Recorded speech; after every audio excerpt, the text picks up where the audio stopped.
आपके समक्ष में उपस्थित हूँ फिर एक नए वीडियो में नए टॉपिक के साथ। और दोस्तों, जो वीडियो का टॉपिक है हमारे effective handwriting for success series से रिलेटेड है, और इसमें मैं इस सीरीज में एक्सप्लेन कर रहा हूँ कि हैंडराइटिंग का क्या इंपॉर्टेंस है हमारे लाइफ में, और हैंडराइटिंग के माध्यम से हम क्या क्या चीज़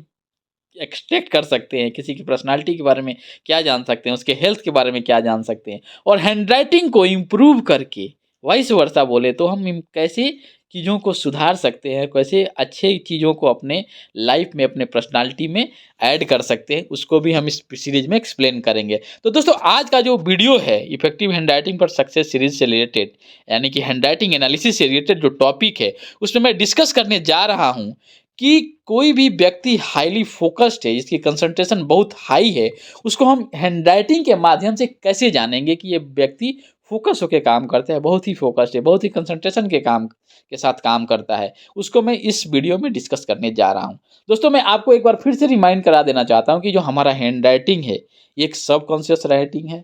या हम बोले तो एक माइंड राइटिंग है। और हैंड राइटिंग हम हैंड से लिखते हैं, लेकिन ये क्या है, हमारे माइंड से, हमारे बॉडी से कनेक्ट होता है, और इससे बहुत सारी चीज़ों के बारे में पता चलता है, और बहुत चीज़ों से लिंक रहता है, हमारे हेल्थ से, हमारे पर्सनालिटी से, हम कैसे सोचते हैं, हम क्या हमारा थिंकिंग पैटर्न है, हम कैसे किसी चीज़ के बारे में एक्शन लेते हैं, हम कैसे अपने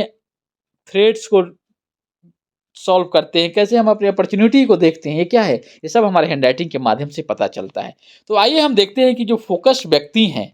या जो कंसंट्रेशन के साथ काम करते हैं, उसके हैंडराइटिंग में उसका कैसे रिफ्लेक्शन आता है, यानी कि हैंडराइटिंग के माध्यम से हम कैसे बता सकते हैं कि कोई व्यक्ति हाईली फोकस्ड है और कंसंट्रेशन के साथ काम करता है। दोस्तों, साइज ऑफ हैंडराइटिंग की अगर बात करें, साइज ऑफ राइटिंग की हम बात करें, इसका अहम रोल है हमारे लाइफ में। जब हम हैंडराइटिंग लिखते हैं तो हमारा जो हैंडराइटिंग होता है उसका एक साइज डिफाइंड होता है। कोई बहुत छोटा लिखता है, कोई बहुत मीडियम साइज का लिखता है, कोई बहुत ही बड़े साइज का लिखता है। तो अगर हम साइज की बात करें तो क्वेश्चन ये है कि आप साइज को कैसे आइडेंटिफाई करेंगे, किस लेटर को देखेंगे। बहुत लेटर में तीन जो हम लिखते हैं, कई कोई लेटर मिडिल जोन में होता है, कोई मिडिल जोन और अपर जोन में होता है, कोई मिडिल जोन और लोअर जोन में होता है, कोई तीनों जोन में होता है। यही तीन ऑप्शंस है हमारे हैंडराइटिंग का। तो जो साइज की जो बात आती है, तो हैंडराइटिंग में हम साइज जो देखेंगे वो केवल मिडिल जोन के लेटर का देखेंगे, जैसे ए, ओ कैसे लिखते हैं लोग, सी कैसे लिखते हैं, ये जो लेटर है इसकी साइज़ की बात करेंगे। और एक इसका स्पेसिफिक साइज़ है, इसका मैथमेटिकल कैलकुलेशंस भी है कि हम कितने एमएम के साइज़ को हम स्मॉल बोलेंगे, किसको हम मीडियम बोलेंगे, किसी को हमको लार्ज बोलेंगे। तो हमें देखना है, जनरली आप देखिए कि जो व्यक्ति लिखता है उसका जो मिडिल जोन का लेटर है उसका अगर बहुत छोटा लिख रहा है उसको स्मॉल बोलेंगे, जो मीडियम लिखता है, जो बीच बीच में लिखता है उसको मीडियम बोलेंगे, और जो बहुत ही बड़ा लिखता है उसको हम लार्ज साइज़ का हैंडराइटिंग बोलेंगे। अब आते हैं कि चलिए हमने पता कर लिया कि इस व्यक्ति स्मॉल लिखता है, मीडियम लिखता है और लार्ज लिखता है। तो अगर जो व्यक्ति स्मॉल लिखता है तो स्मॉल राइटिंग क्या-क्या बताता है उसके बारे में, उसके पर्सनैलिटी के बारे में कैसे रिलेशन होता है स्मॉल लिखने का, उसको हम पॉइंट को डिस्कस करते हैं। अगर स्मॉल राइटिंग है, स्मॉल राइटिंग होते ही हम बोल सकते हैं कि ये जो व्यक्ति हाईली फोकस्ड है, कंसंट्रेशन इसका बहुत ही हाई है। ये मल्टीटास्किंग में बिलीव नहीं करता है, एक बार में एक काम करता है, मल्टीटास्किंग नहीं करता है। दूसरा सोशल विथड्रॉल होता है, बहुत ही ज़्यादा मतलब सामाजिक और बहुत ही ज़्यादा मिला-जुला नहीं है, तो आदमी थोड़ा-सा आइसोलेटेड रहता है, सोशल उतना नहीं होता है, सोशल समाज में उतना कनेक्ट नहीं होता है। तो ये क्या है, ये बताता है आदमी के बारे में, क्या है उसकी स्मॉल हैंड राइटिंग। अगर कोई छोटा लिखता है, स्मॉल राइटिंग है उसकी, तो उसको हम बोल सकते हैं उनको फोकस है, उसका कंसंट्रेशन हाई है, मल्टीटास्किंग नहीं करना चाहता है, सोशल विथड्रॉल है। तो अगर कोई भी व्यक्ति हम बोलें कि ये फोकस्ड है, इसकी कंसंट्रेशन बहुत ही अच्छा है, हाई कंसंट्रेशन के साथ काम करता है, एकाग्रचित्त होके काम करता है, तो वो उसकी जो राइटिंग होगी वो स्मॉल राइटिंग होगी। तो स्मॉल राइटिंग इन चीज़ों को बताता है। तो दोस्तों, मैंने यही एक्सप्लेन किया कि साइज़ के माध्यम से आप पता कर सकते हैं कि कंसंट्रेशन लेवल क्या है, और साइज़ छोटा है तो हाई कंसंट्रेशन के साथ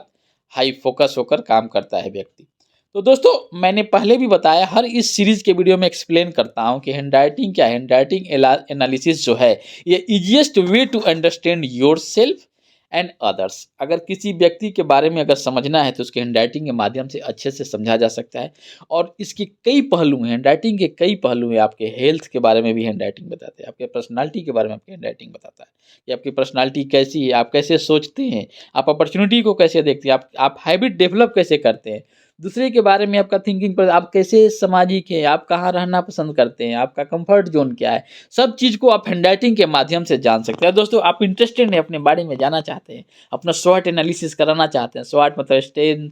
वीकनेस आपकी क्या है, आपका अपॉर्चुनिटी को कैसे देखते हैं, आप थ्रेट्स को कैसे लेते हैं, आपका एरिया ऑफ इम्प्रूवमेंट क्या क्या हो सकता है, क्या आपका फियर है, क्या आपका डिफेंस सिस्टम है, उसको आप जानना चाहते हैं तो आप A4 पेपर पर, प्लेन पेपर पर अपने हैंडराइटिंग का एक पैराग्राफ लिखिए और आप मुझे इस ईमेल आईडी पर मेल कीजिए और उसके बाद हम फर्दर कम्युनिकेट करेंगे कि कैसे हमको डिस्कस करना है और आप कैसे चीज़ों को जानना चाहते हैं। तो दोस्तों आप इंटरेस्टेड हैं तो इस पर मेल कीजिए, क्योंकि हैंडराइटिंग जो है बहुत ही इंपॉर्टेंट पहलू है हमारे लाइफ का और हमारे बारे में बहुत चीज़ों को बताता है। तो दोस्तों अगर मैं इस वीडियो को, इस टॉपिक को कंक्लूड करूँ, समराइज करूँ, तो साइज ऑफ राइटिंग जो है ये बहुत ही इंपॉर्टेंट पार्ट है हैंडराइटिंग का। और कोई भी व्यक्ति फोकस्ड है, हाईली कंसंट्रेटेड है, मल्टीटास्किंग को पसंद नहीं करता है, सोशली विथड्रॉल होता है, मतलब कि जैसा ज़्यादा सामाजिक नहीं होता है, आइसोलेटेड रहना पसंद करता है, वो व्यक्ति स्मॉल राइटिंग लिखता है। और स्मॉल राइटिंग ये बताता है कि व्यक्ति कोई भी काम को फोकस होकर, एकाग्रचित्त होकर काम करता है। तो दोस्तों मैं आशा करता हूँ कि ये जो वीडियोज़ का जो सीरीज है, चाहे मेरे जो चैनल के और भी कई वीडियोज़ हैं, आपको लगता है कि आपके लाइफ में वैल्यू ऐड कर रहा है, आपको नॉलेज मिल रहा है, तो इस वीडियो को लाइक कीजिए, शेयर कीजिए और आपके भी कुछ पॉइंट्स हैं इन टॉपिक से रिलेटेड, या कुछ डाउट है या कुछ पॉइंट ऐड करना चाहते हैं तो आप कमेंट के माध्यम से सूचित कीजिए, ताकि फर्दर हम उस चीज़ को इंक्लूड करेंगे और उस पर हम एक्शन लेंगे। तो दोस्तों मिलते हैं आपसे फिर नए वीडियो में नए टॉपिक के साथ। तब तक खुश रहिए, मुस्कुराते रहिए और आप अपने लक्ष्य के प्रति, गोल के प्रति एकाग्रचित्त होकर, फोकस होकर काम कीजिए, ताकि आप अपने गोल को अचीव कर पाएँ। थैंक यू दोस्तों, मैं आशा करता हूँ कि आने वाला जो टाइम होगा आपके लिए बहुत ही खुशनुमा और लाभदायक होगा।